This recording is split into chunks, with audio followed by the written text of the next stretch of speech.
गौतम गंभीर के head coach बनने से किसका फायदा होगा और किसका नुकसान होगा, खैर ये तो समय ही बताएगा, लेकिन इतना तो कंफर्म है कि अब इंडियन टीम के जो अगले हेड कोच हैं वो गौतम गंभीर ही बनेंगे।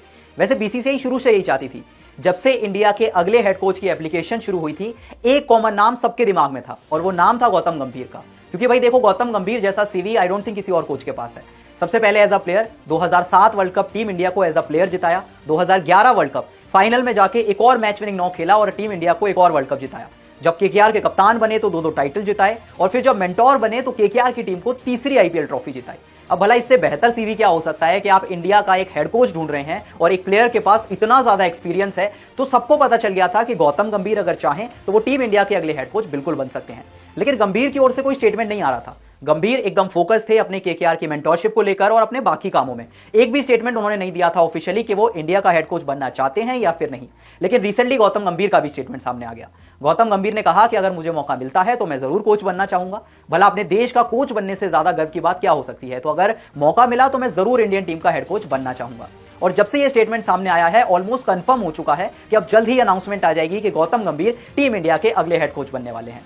अब देखिए, गौतम गंभीर हेड कोच तो बन जाएंगे, लेकिन उसके बाद कहीं कोई ऐसा प्लेयर तो नहीं जिसको कोई दिक्कत का सामना करना पड़े। क्योंकि हम सब जानते हैं ये गौतम गंभीर कोई बड़े भाई वाली इमेज लेकर नहीं आते। ये गौतम गंभीर एक स्ट्रिक्ट मेंटोर वाली इमेज लेकर आते हैं। जो गौतम गंभीर चाहेंगे टीम में वही होगा। अगर अच्छा खेलेंगे वो प्लेयर्स टीम में रहेंगे, जो अच्छा नहीं खेलेंगे उन्हें टीम से बाहर कर दिया जाएगा। अब ऐसे में सवाल ये उठता है कि क्या गौतम गंभीर के कोच बनने से कुछ ऐसे भी खिलाड़ी होंगे जिन्हें दिक्कतों का सामना करना पड़ेगा। तो चलिए जरा जानने की कोशिश करते हैं कि ऐसे कौन से खिलाड़ी होंगे जो कि गंभीर के कोच बनने से खुश होंगे और कौन से खिलाड़ियों को गंभीर के कोच बनने से दिक्कत का सामना करना पड़ेगा।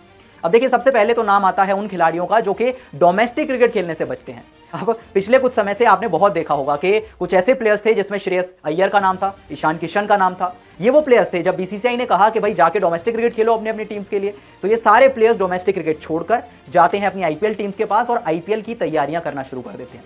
तो एक बात तो पक्की है, गौतम गंभीर का स्टैंड बहुत फर्म है कि अगर आप इंटरनेशनल क्रिकेट नहीं खेल रहे तो फिर आप जाके डोमेस्टिक क्रिकेट खेलें और उसी के बेसिस पर फिर आपका इंडिया की टेस्ट टीम में सिलेक्शन हो पाएगा। तो ये तो बहुत क्लियर है कि जो प्लेयर्स डोमेस्टिक क्रिकेट खेलने से बचते थे या जो आईपीएल को प्रेफरेंस देते थे उनके लिए अब बड़ी दिक्कत होने वाली है। दूसरी वजह की तरफ चलते हैं, क्योंकि इंडियन टीम में हमेशा से एक ऐसा कल्चर रहा है कि जो कोच होता है उसका कैप्टन के साथ बहुत अच्छा बॉन्ड होता है। वो बड़े भाई वाली इमेज आ जाती है। जैसे कि हमने विराट कोहली के साथ देखा, कई बार उन्होंने बताया कि रवि शास्त्री उनके लिए कोच से ज्यादा बड़े भाई की तरह थे। फिर राहुल द्रविड़ के साथ रोहित शर्मा की बॉन्डिंग बहुत अच्छी थी। लेकिन अब क्या वही बॉन्डिंग कैप्टन की गौतम गंभीर के साथ बन पाएगी? ये थोड़ा सा होना मुश्किल है, क्योंकि हम सब जानते हैं गौतम गंभीर एक बहुत ज्यादा प्रोफेशनल एथलीट है, बहुत ज्यादा अपने डिसीजंस को लेकर स्ट्रिक्ट है। वो नहीं किसी की सुनते, ना किसी सीनियर प्लेयर की ना किसी जूनियर प्लेयर की। वो किसी में डिफरेंस नहीं देखते। जो अच्छा खेलता है उसे टीम में रखते हैं और जो खराब खेलता है उसे टीम से बाहर निकाल देते हैं। तो ये जो बड़े भाई वाला कल्चर था, अब हो सकता है कि ये टीम इंडिया में जल्दी जल्दी बदल जाए।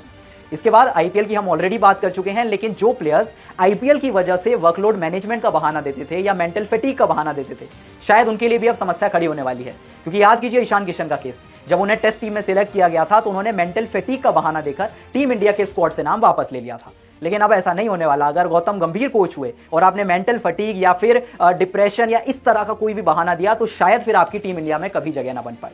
और आखिर में बात आती है टीम सिलेक्शन की। हम बहुत अच्छे से जानते हैं टीम इंडिया का सिलेक्शन मोस्टली उस तरह से होता है जैसे कप्तान चाहता है।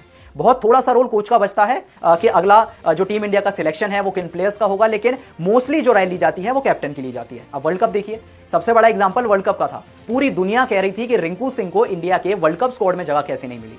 एक ऐसा खिलाड़ी जो कि टी20 क्रिकेट में इंडिया का सबसे बड़ा फिनिशर बन रहा था। धोनी के बाद एक रिंकू सिंह ही तो थे जो लगता था कि यार जब तक खेल रहा है निकाल लेगा मैच। लेकिन जब वर्ल्ड कप स्क्वाड की बारी आई तो रिंकू सिंह का नाम उस स्क्वाड में शामिल नहीं था। तो प्रोबेबली गौतम गंभीर अगर इंडिया के हेड कोच बन जाते हैं तो फिर वो जो टीम सिलेक्शन है, वो जो टीम का चयन है, उसमें गौतम गंभीर का एक बहुत बड़ा इंफ्लुएंस होगा। और आखिर में सबसे बड़ी दिक्कत यह है कि ये जो इंडियन टीम है उसमें सीनियर प्लेयर्स मोस्टली बड़े बड़े टूर्नामेंट खेलते हैं। अक्सर ये सवाल उठाए जाते हैं कि यार जब बड़े टूर्नामेंट आते हैं तो सीनियर प्लेयर्स आ जाते हैं, बाकी की जो बायलैटरल सीरीज हैं उसमें छोटे प्लेयर्स खेलते हैं। छोटे प्लेयर्स इन द सेंस कि जिन प्लेयर्स को ज्यादा एक्सपीरियंस नहीं है। लेकिन अब लगता है कि गौतम गंभीर के आने से ऐसा कुछ नहीं होने वाला।